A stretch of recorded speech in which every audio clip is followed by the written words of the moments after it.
guys, it's Tara and welcome to the first day of my Handmade Holiday series for 2015. Today I'm going to do a Close to My Heart edition and I am going to be using the new Close to My Heart watercolors to create this card today.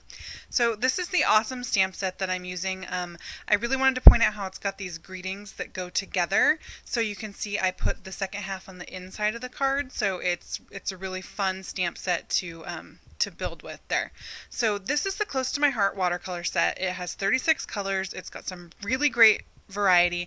I've never used it, so I'm super excited to be playing with it. So you'll kind of have to bear with me because I'm kind of learning how these watercolors work, but I found that they were really vibrant. They stayed really nice and colorful when I applied them to the page, and I really like that that lid can kind of serve as your palette there, and you can just have everything that you need right at your fingertips to watercolor. So I've already stamped some of my images on some Canson cold press XL watercolor paper, and in addition to my little images, I have also heat embossed some of the snowflakes from the stamp set in the background so that when I start to watercolor over the background, you'll see those kind of emerge in an emboss resist technique. So this video is really more focusing on the watercoloring, so that's why I kind of rushed through that. Didn't show you how I stamped everything and such. And in order to get all the watercoloring in the video, I have sped it up quite a bit, but it's okay because I'm a super slow colorer. Like in real life, I'm really just really particular about everywhere that I put my brush. So even sped up really fast, it doesn't really go too fast to not understand what's going on. So I'm just going to start with Santa's little red outfit here, and I'm just kind of putting down a base color of the lightest red. I'm putting the color where I want the shadows to be the darkest and then using some extra water to pull the color out.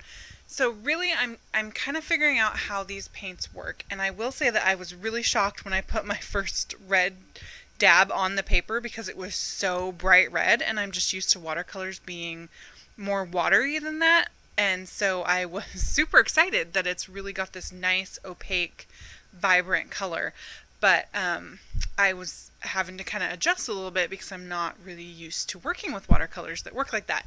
So I put the base coat down, and now I'm coming in and I'm kind of trying to darken up some shadows. And what I'm finding is that I'm not really liking the way that applying more of the same red over the top is making the shadows. So I ended up taking the darker shade of red that's in the set and putting that over the top, and I really liked how this came out.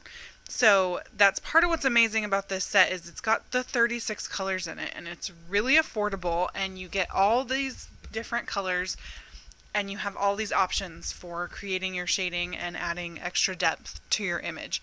So I'm really liking that.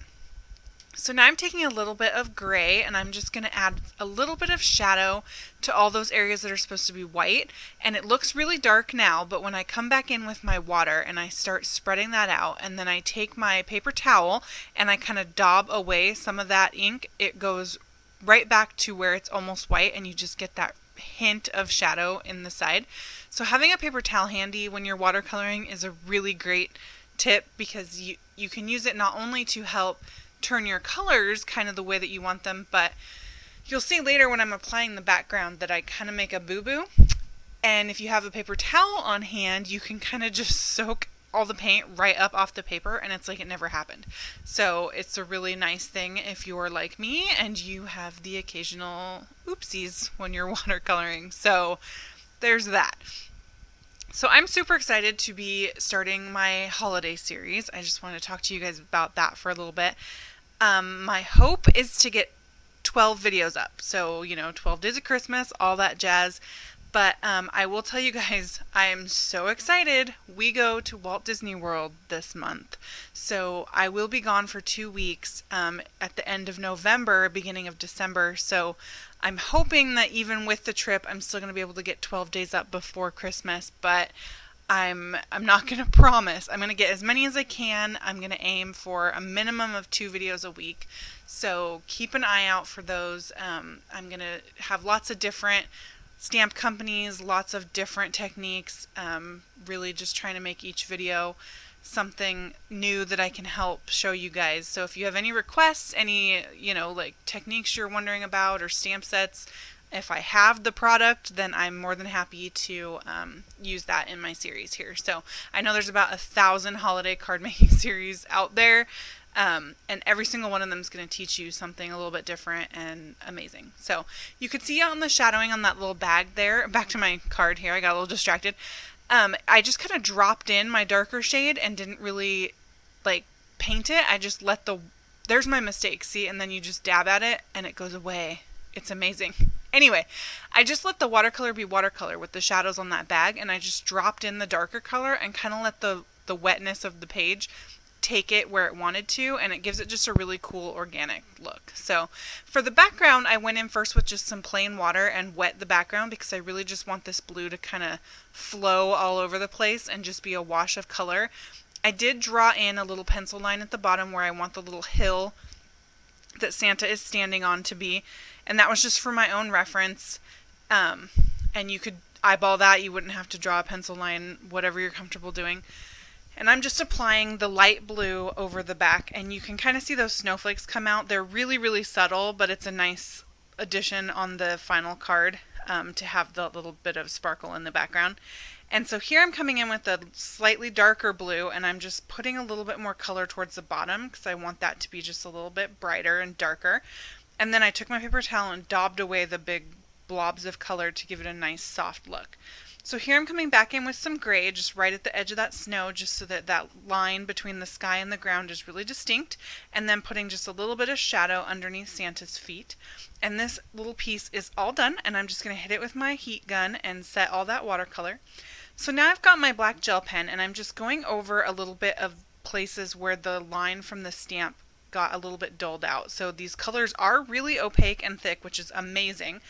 And so some of my lines kind of got lost there. So now I'm taking some pierced square dies by My Favorite Things, and I am going to go ahead and create the frame for my card design. So I'm using the largest die there, and I'm just going to pop that out. And so now I want the Santa part, and I want that outside frame. So I'm going to center this smaller square over my Santa and my sentiment, which is clearly not in the center of my piece anymore. But that doesn't really matter because I'm not going to use the rest of that. I just need those two pieces. So you never have to know that I didn't stamp it in the center. So that's what the card's going to look like at the end with the Santa in the middle there. And I have a piece of craft foam and a piece of transparency that I've already cut down to the same 4x4 size as my card. And I'm going to go ahead and set the outer frame on top of that craft foam, and then just take my pencil and trace the inside lines. I'm kind of just making sure that it fits okay so I don't have to trim anything off the outside. And I'm just going to go ahead and trace the inside of that square. So I'm going to make a little teeny tiny craft foam frame to put underneath that outer frame so that all my shaker bits will stay in the card. I really like using craft foam for shaker cards, that I don't have to piece together my foam tape. I think that it's way easier to do it this way. So I'm cutting kind of slightly inside those lines that I drew so that nothing shows through the front of the shaker window, and I'm just going to go ahead and cut that frame out. And then using that inside piece that I had left over, I'm going to go ahead and cut out a little piece of craft foam for the middle of the card behind the Santa part. So using my Tombow Mono Multi Glue, I'm just going to put a thin line of glue around the back of that frame and then apply my transparency and squish that down nice and good. The Tombow Mono Multi is a really good strong glue, so it's going to hold on to that transparency. And then I was going to put my little craft foam frame on, and I had a sheer genius moment and thought, maybe I should glue the Santa down before I start poofing things up on the craft foam, and I can't push down very well.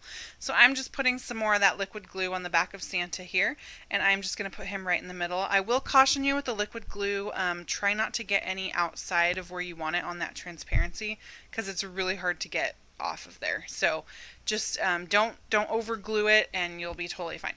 So now I'm going to go ahead and place that frame all around the outside and just make sure that it's not showing from the front.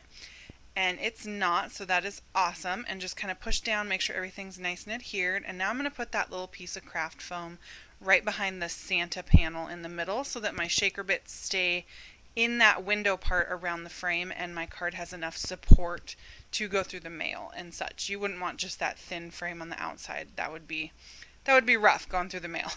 So you can see now when I put it on top of that cranberry cardstock card base, you get that really fun red border there, and then I'm going to take these really fun shaker bits from Stampendous. I think this is super pretty. It's like this shaved iridescent, I don't know what it is. It's not paper. It's like plasticky. I don't know. It's really pretty though.